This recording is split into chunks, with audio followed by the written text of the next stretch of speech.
What does it truly mean for a movie to save theaters at a time when audiences were told streaming had won? What happens when a sequel arrives almost 4 decades after its original and not only lives up to the legend, but also surpasses it in ambition and impact? And why, in an age of hyper-engineered CGI spectacles, does Top Gun Maverick feel shockingly real in a way few blockbusters manage? Top Gun Maverick wasn't just another big-budget sequel dropped into theaters. It was a reckoning with what cinema can still achieve. It pulled audiences back into theaters in striking numbers during a period when Hollywood was still wrestling with the aftermath of a global pandemic. Audiences didn't just watch it, they experienced it together on the largest possible screens, proving that visceral spectacle paired with human emotion still matters in an era dominated by algorithms and home screens. This is a film that doesn't simply replay the bold swagger of its predecessor, it redefines what a legacy sequel can be. Now let's step back into the sky. Plot analysis. Top Gun. Maverick sees Captain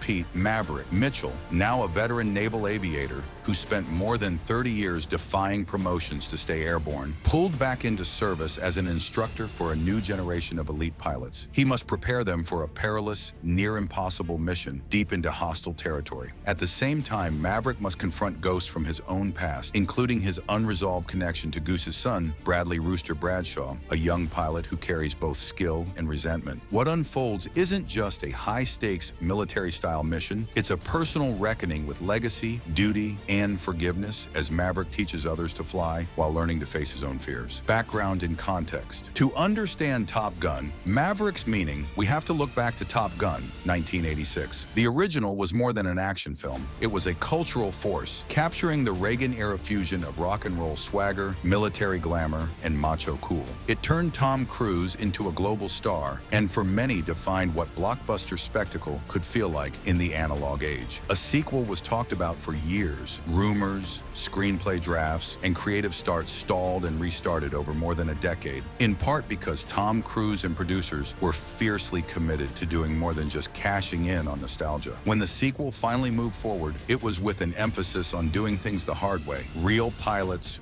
real jets, real aerial photography. And then came 2020. The COVID-19 pandemic shuttered theaters worldwide, fostering a belief in some quarters that streaming would permanently eclipse the theatrical experience. Maverick's release in May 2022 became, in effect, a test case for that assumption. Its resounding success, both critically and commercially, suggested something else was still alive. The communal thrill of watching cinema with others. The core narrative. At its heart, Top Gun. Maverick is a dual story, a daring military operation and an emotional journey. The plot threads are straightforward but deeply resonant. Maverick must train a cadre of elite pilots for an impossible mission, one that tests not only their flying skill, but their trust in him and in each other. The narrative tension is doubled by Maverick's complicated relationship with Rooster, who feels Maverick held him back by not supporting his military academy ambitions after his father Goose's death decades earlier. This isn't just about aerial maneuvers, it's about facing legacy, the expectations of the past that weigh on every choice. Maverick's arc is one of reckoning,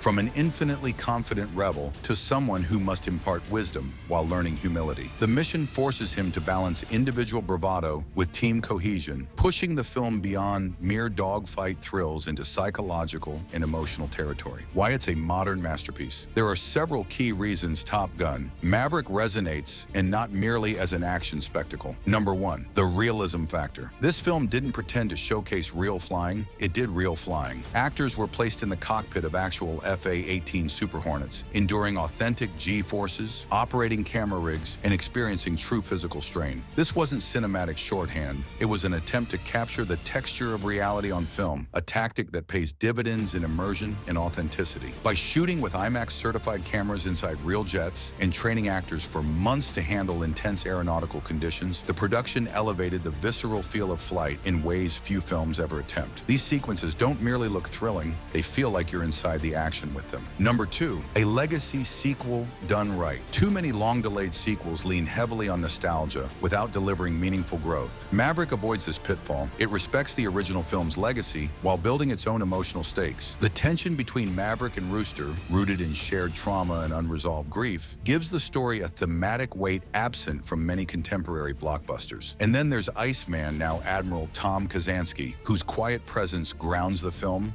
and reinforces reinforces the themes of reconciliation and maturity. These relationships give Maverick emotional resonance far beyond its aerial sequences. Number 3. Pure, efficient storytelling. Instead of convoluted subplots and sprawling universes, Maverick opts for a tight narrative with clear stakes. The mission's ticking clock structure and defined goal keep viewers rooted in urgency without losing sight of character depth. There's no need for interconnected cinematic webbing, just disciplined focus on the story at hand. Number 4. Technical mastery. From editing that preserves clarity amid chaos to sound design that lets you feel the roar of jets, the film's technical achievements are central to its impact. It's no surprise it swept awards attention in sound categories, including winning Best Sound at the Academy Awards and earning nominations for Best Picture, Best Editing, and Best Visual Effects, among others. Comparison. Original versus sequel. When we compare Top Gun 1986 with Top Gun Maverick 2022, the differences reveal how far the franchise and cinema itself has evolved. The original was emblematic of its era, an 80s rock and roll infused spectacle where style often took precedence over substance, with F-14 Tomcats representing the cutting-edge technology of the day. Its stakes were rooted in competitive Navy training, and the effects, while impressive for the time, were largely practical and analog. In contrast, Maverick presents a sincere drama built around a high-stakes, near-impossible mission that blends modern military technology, specifically F/A-18 Super Hornets, with meticulous practical effects enhanced by subtle invisible VFX. While the original focused on youthful swagger and exhilaration, the sequel balances emotional depth and narrative complexity with breathtaking aerial sequences. Critically, the reception also shifted. While the 1986 film received mixed to positive reviews, the 2022 sequel achieved near universal acclaim, holding a 96% rating on Rotten Tomatoes, reflecting its success in marrying nostalgia with innovation and delivering a story that resonates with both longtime fans and new audiences alike. Awards and legacy. Maverick didn't just earn money, it earned serious critical validation. It premiered in May 2022 and went on to gross nearly $1.5 billion worldwide, making it not only the highest-grossing film of that year, but also the biggest box office performance in Tom Cruise's career. On the awards front, it received 6 Academy Award nominations, including Best Picture and Best Adapted Screenplay, and 1 Best Sound. It was also recognized by the National Board of Review and the American Film Institute as one of the 10 best films of 2022. Beyond awards, its impact on cinema culture is noteworthy. Many commentators credit Maverick with reminding audiences why theaters still matter, offering an experience that doesn't fully translate to home screens. Its success became a symbolic signpost for the enduring power of spectacle